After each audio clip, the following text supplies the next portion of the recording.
मध्य पूर्व में जारी जंग अब कम होता हुआ नहीं दिख रहा है। लगातार दिन प्रतिदिन वहाँ टेंशन बढ़ते जा रही है।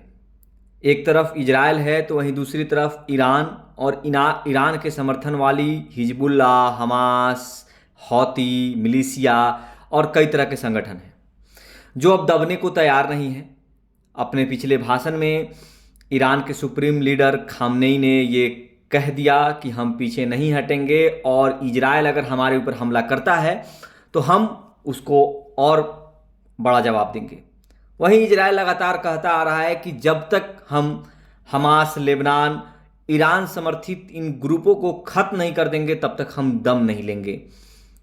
वहीं इस बीच फ्रांस के राष्ट्रपति ने कल कहा कि हम हथियार नहीं देंगे इजराइल को।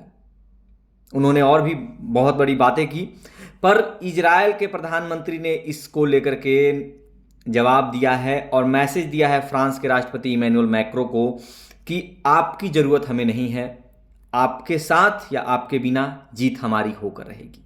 हम तब तक नहीं रुकेंगे जब तक कि हम उन्हें खत्म नहीं कर देते। हम एक ऐसे समूह से लड़ रहे हैं जो मानवता के खिलाफ है। इस बात से एक बात तो साफ हो गई है कि ये जंग यही नहीं रुकेगी, ये जंग इससे और बढ़ेगी और ऊपर तक जाएगी।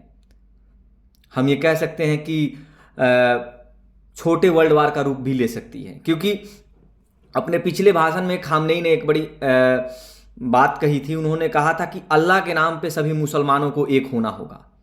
उनका ये मैसेज एक्चुअली खाड़ी देशों के लिए था, जो जितने भी अरब कंट्रीज हैं उनके लिए था, जो अभी तक ईरान, फिलिस्तीन, लेबनान, हमास इन लोग के साथ खुले तौर पे खड़े नहीं थे।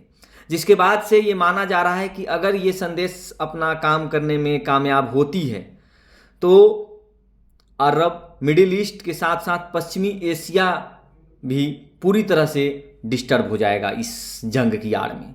अब इस जंग से क्या घाटा होगा वो तो हम सभी जानते हैं। जंग का मतलब है कि तेल का दाम बढ़ना, क्योंकि बहुत अधिक देश हैं जो मिडिल ईस्ट और इन देशों से तेल पर निर्भर हैं। अगर इन देशों में जंग छिड़ जाती है जिसका सीधा असर कच्चे तेल पे होगा और उसका असर बाकी चीज़ों पे होगा।